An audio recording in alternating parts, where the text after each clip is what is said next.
Olá, amigos.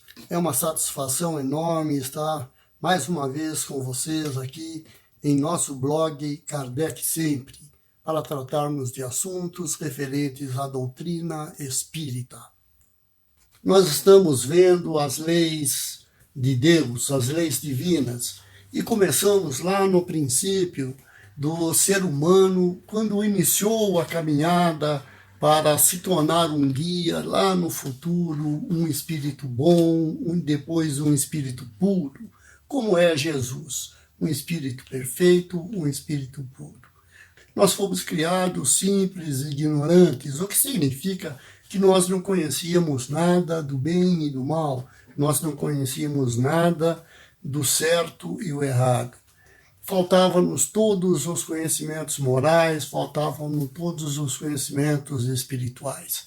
Deus quis assim que todos os seus filhos partissem de um ponto comum, sem que nenhum fosse beneficiado, sem que nenhum tivesse vantagens, sem que nenhum tivesse a possibilidade de chegar a espírito puro, recebendo benefícios extras, sem que nenhum tivesse vantagens que os outros não tiveram. Todos partiram de simples e ignorantes, sem conhecer o certo e o errado. Simples e ignorantes, nós não tínhamos nada no interior de nossa alma que orientasse o nosso comportamento. E começamos a viver em grupos, em tribos, em sociedades, e fomos desenvolvendo essas habilidades de convivência entre os seres humanos. E fomos aprendendo uma série de coisas importantes para que a paz houvesse dentro daquela comunidade que nós habitávamos. Com o tempo, o homem foi descobrindo que para que eles conseguissem viver em paz, uns tinham que respeitar os direitos dos outros. E foram sendo criadas, então, leis que permitiam que o homem vivesse em paz. E com isso, foram se agrupando na alma do ser humano todos os conhecimentos que ele adquirira pelas suas vivências múltiplas. Foram centenas, milhares de reencarnações, e ele formou assim uma consciência. E nessa consciência estava gravado tudo o que ele tinha vivido em todas as encarnações. Nessa consciência foram sendo gravadas as leis de Deus, que ele jamais poderia dizer depois não conhecer, porque estavam dentro de sua alma. Formou-se assim uma consciência e o homem passou a saber o que era o bem, o que era o mal, o que era o certo, o que era o errado. E com isso o homem, que era um ser racional, foi desenvolvendo sua racionalidade, foi desenvolvendo sua capacidade de prever as consequências de seus atos. O homem começou a ter condição de saber qual seria a consequência de atos seus, de ações suas, sobre a vida de outras pessoas. Já sabendo o que era o bem e o que era o mal, o homem passou a saber se o que ele faria geraria bem ou mal para os seus semelhantes. Com isso, ele pôde ir formando o seu senso moral, a sua noção de moral. Então o homem pôde começar a viver segundo leis divinas, segundo leis morais, e tendo a certeza de que, vivendo de acordo com essas leis, ele não prejudicaria os seus semelhantes. Pelo contrário, ele poderia ajudá-lo a viver de acordo com as leis morais. O homem pôde escolher o que fazer e passou a ser responsável pelas consequências daquilo que fizesse.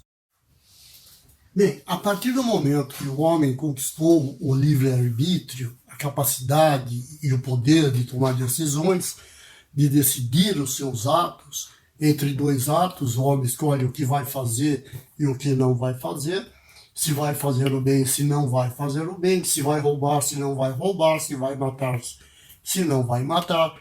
Então, a partir desse momento, o homem torna-se responsável por sua vida e começa ele a decidir sua vida.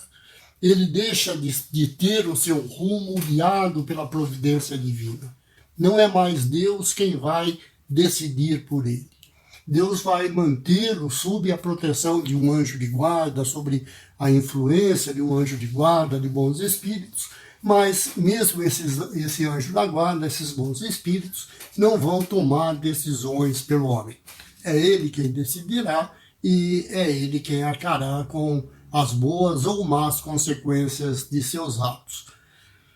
Bom, aí o homem então poderá escolher agir moralmente, quer dizer, de uma maneira moral, então ele vai estar seguindo rápido para a felicidade, porque ele não vai precisar perder tempo reparando erros, reparando o mal que fez, e também porque não precisará superar, vencer os vícios em decorrência das paixões ruins, dos apegos materiais, do egoísmo, do orgulho, do ciúme, todas essas paixões que nos mantêm apegados à matéria, apegados aos nossos interesses, sem que nos preocupemos com as outras pessoas. Mas o homem poderá também fazer opção oposta, fazer a opção por não seguir a lei de Deus, por ter ações imorais. Vimos há pouco a situação em que o homem faz a escolha pelo bem, por ter ações morais, por ter ações em que há preocupação com o próximo. E aqui vemos agora o oposto, o homem se afastando de Deus, e aí ele fará suas escolhas, tomará suas decisões próprias, e poderá então seguir imoralmente. Ele poderá escolher ações imorais. E aí então ele vai ter que reparar erros, ele vai ter que superar vícios, ele vai ter que vencer todos os obstáculos que ele foi colocando em sua vida, e então ele demorará muito mais para ser feliz, para encontrar a felicidade. Esse então é o ponto-chave das nossas vidas, as escolhas que nós fazemos.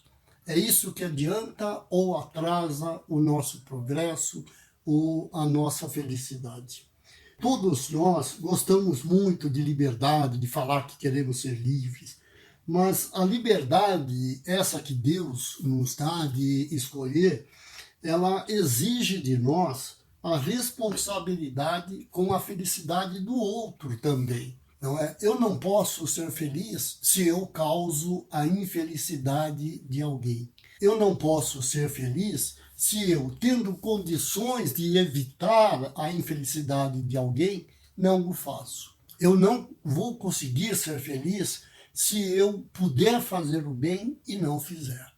Não fazer o bem é a mesma coisa que fazer o mal. Todo prejuízo que nós causarmos a alguém, diretamente ou indiretamente, por não evitarmos algum mal, todos eles vão nos levar ao remorso, ao arrependimento e à necessidade da reparação. É isso que atrasa a nossa caminhada. Toda vez que nós erramos, nós atrasamos a nossa caminhada para sermos espíritos bons e aí sermos espíritos verdadeiramente felizes. Não essa felicidade dura pouco, é fugaz, a gente tem momentos de alegria, logo já vem um problema, uma dificuldade e a gente já fica triste, já fica bravo, já fica nervoso, já se irrita e lá se foi a felicidade embora. Né? É uma doença, é uma dor, é alguém querido que morre.